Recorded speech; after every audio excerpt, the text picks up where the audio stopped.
All right, so today we are on day 81 of the 365-day Bible plan, and we're going to be continuing on in Numbers, Isaiah, John, and Psalms. Let's get into it.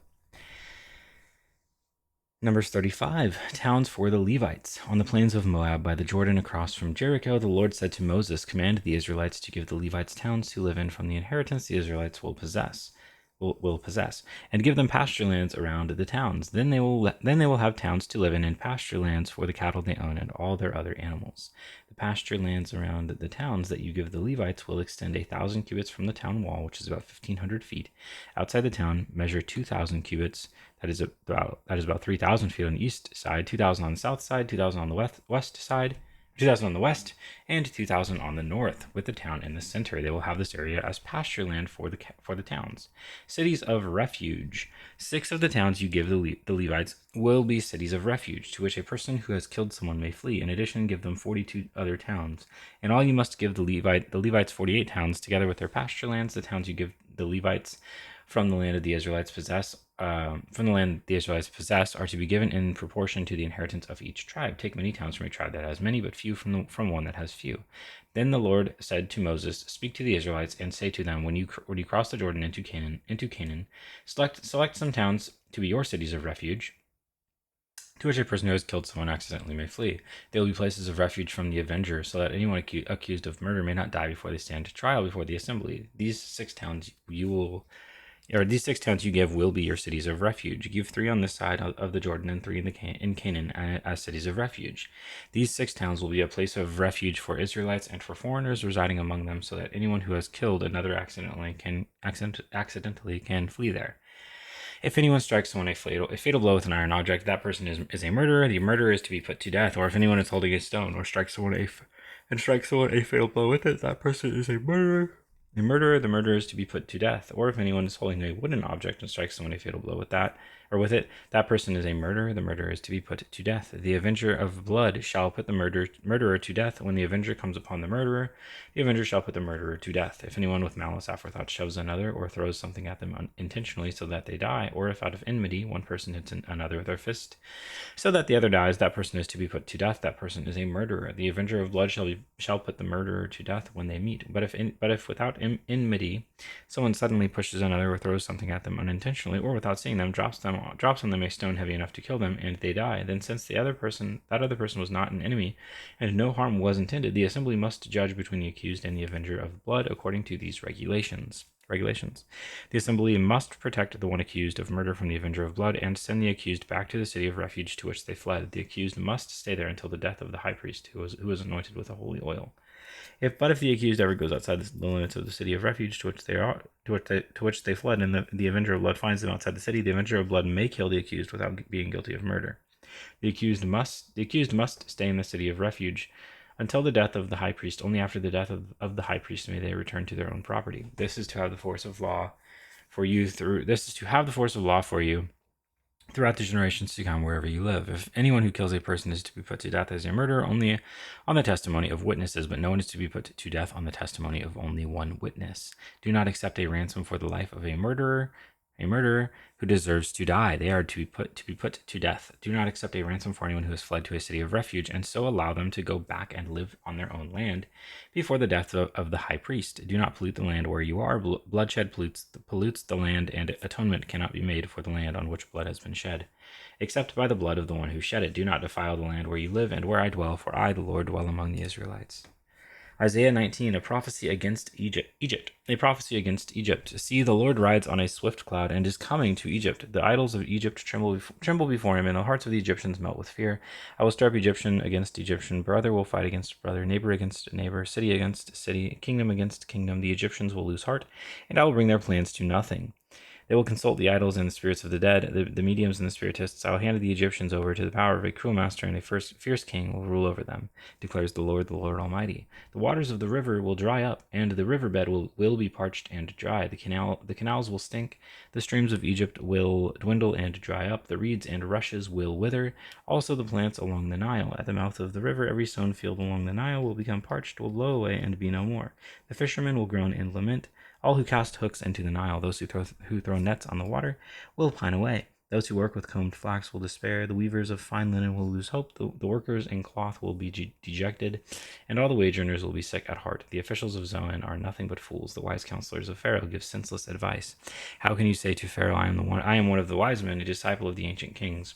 Where are your wise men now? Let them show you and make known what the Lord Almighty has planned against Egypt. The officials of Zoan have become fools. The leaders of Memphis are deceived. The cornerstones of her peoples have led Egypt astray. The Lord has poured into them a spirit of dizziness. They make Egypt stagger in all that she does, as a drunkard staggers around in his vomit. There is nothing Egypt can do, head or tail, palm branch or reed. In that day the Egyptians will become weaklings. They will shudder with fear at the uplifted hand that the Lord Almighty raises against them. And the land of Judah will bring terror to the Egyptians. Everyone to whom Judah is mentioned, will be terrified because of what the Lord Almighty is planning against them. In that day 5 cities in Egypt will speak the language of Canaan and swear allegiance to the Lord Almighty. One of them will be called the City of the Sun. In that day there will be an altar to the Lord in the heart of Egypt, and a monument to the Lord at its border. It will be a sign and witness to the Lord Almighty in the land of Egypt. When they cry out to the Lord because of their oppressors, he will send them a savior and defender, and he will rescue them. So the Lord will make himself known to the Egyptians, and in that day they will acknowledge the Lord. They will worship with sacrifices and grain offerings. They will make vows to the Lord and keep them. The Lord will strike Egypt with a plague. He will strike them and heal them. They will turn to the Lord, and he will respond to their pleas and heal them. In that day there will be a highway from Egypt to Assyria. The Assyrians will go to Egypt, and the Egyptians to Assyria. The Egyptians and Assyrians will worship together. In that day Israel will be the third along with Egypt and Assyria, a blessing on the earth. The Lord Almighty will bless them, saying, Blessed be Egypt, my people, Assyria, my handiwork, and Israel, my inheritance. John 13, Jesus washes his disciples' feet.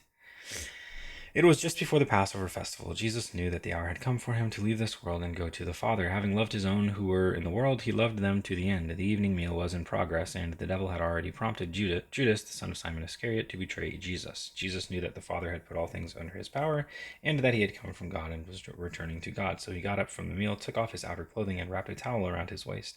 After that, he poured water into a basin and began to wash his disciples' feet, drying them with the towel that was wrapped around him. He came to Simon Peter, who said to him, Lord, are you going to wash my feet? Jesus replied, You do not realize now what I am doing, but later you will understand. No, said Peter, you shall never wash my feet. Jesus answered, Unless I wash you, you have no part with me.